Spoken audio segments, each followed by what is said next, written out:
Steve Mignani here for Asseter Auctioneers' Great Texas Mopar Horde Auction Event.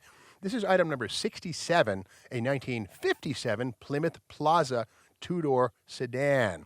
A little bit of rust up front on tops of the headlamp brows. Pretty typical stuff for these late 50s Mopars. It's honest rust. There's no plastic filler. This is one-time, first-time rust. So I'd like to see that, rather see that, than plastic filler everywhere. Beyond that, the grille is looking very nice. And keep in mind, this is the grille that Stephen King made famous in his film Christine, which was a Fury. This is a Plaza, the other end of the spectrum. Fury, of course, is the most exotic and sporty. Plaza was the least sporty. It was more of a fleet car. Bumper's looking fantastic, but under the hood, we have a surprise. Instead of the expected polyspherical V8, this is a Chrysler HEMI. Somebody put this in. This was not factory installed, but I love it. It's a vintage engine in a vintage Plymouth. Now, this HEMI does not have solid lifters. We know that because we don't see the bumps between the spark plug tubes. So it's a hydraulic lifter HEMI, probably a 354. The way the watercross goes here, it's not a 92. So it's a 354 HEMI, Y-end aluminum intake manifold with a pair of Edelbrock 1406 600 CFM 4-barrel carburetors. So this is a fairly recent rebuilt HEMI, the gold paint on everything. This must have been a stunner when it was initially installed, this golden jewel under the hood of this otherwise mundane looking 57 Plymouth Plaza. Something of a sleeper. Okay, we see here manual drum brakes everywhere, no disc brake conversion. That's okay with me. Drums are fine as long as they're adjusted properly. Manual steering. Got a big radiator, and let's get back to the bodywork as we make our way inside. The fender on this one, aside from the rust over the brow, down here is beautiful. No rust down here. Wonderful to see. The magnet sticking A-OK. The rocker has some bubbles. It's not mint. Yeah, some bubbles down here. Not horrible. No perforations, but again, I'd rather see honest rust like that than putty filling over mystery.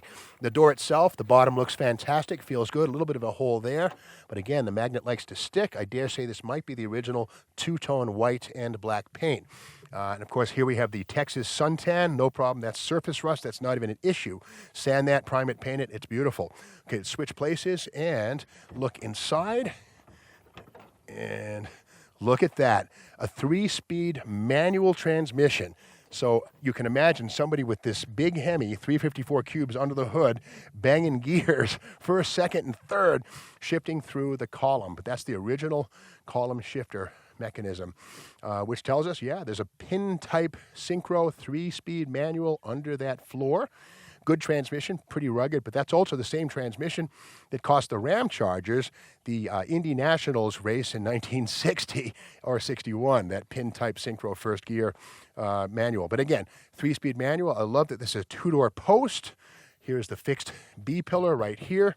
And I love this. It says here, I'm proud to be a farmer. Vintage stickers. This might have been some Farm Boys Friday night sleeper. Okay, quarter panel down here. Looks pretty straight, pretty decent. A little bit of rust right there to be expected. Again, it's a late 50s Mopar. The wheel lip to here is no rust at all. This is beautiful right here. The magnet sticks like glue.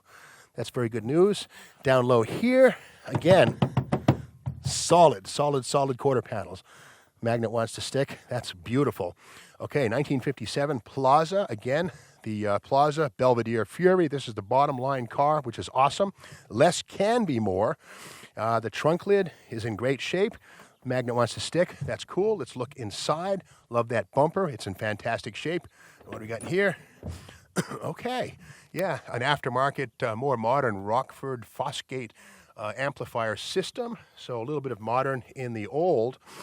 Shag carpet here on the trunk floor. What's underneath it? It's stuck down. I don't want to rip it up too much, but we got to find out what's going on here. Okay. Well, what I can see here is nice, solid metal.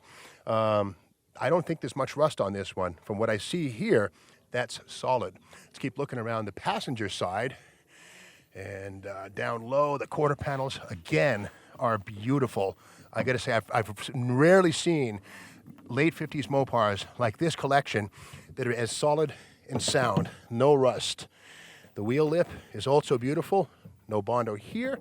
Does have the original style two-piece axle in place with the bolts, not the nuts and studs you might expect, but that's factory stuff, circa 1957.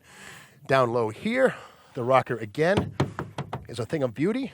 Some orange stuff, but then those are holes that are going to happen in 5-10 years. That's minimal rust. Beautiful to see this. This is ordinarily a big old hole on most cars in the rust belt. Inside on the passenger side, another shot of the interior. The bench has been reupholstered, but it's presentable. So have the vertical door surfaces, that red stuff. That's aftermarket, you know, sort of upholstery shop work, but it's presentable, looks good. There's the rib raker rear view mirror, and the door itself opens and closes nicely. And lower part here, good shape. This rocker has survived a little better than the other side. I don't see any holes. That's very solid. Magnet sticks like crazy. Underneath here, okay, front fender here is in great shape. A little bit of perforation right there. But again, there's no putty here. That's honest rust. First time rust. It's not been hidden. It's a good thing to see that. Front fender, fantastic. The V, this was probably a 277 or a 303 Poly V8 car when it was initially built. A little bit of rust right there, but largely, you know, a fantastic little car. I would leave this right like it is. I would basically get it running again mechanically and then leave it tatty on the outside and go freak out some Corvette owners on Friday night. Again, this is lot number 67, a 57 Plymouth Plaza with a HEMI heart transplant. It's cool. You need it.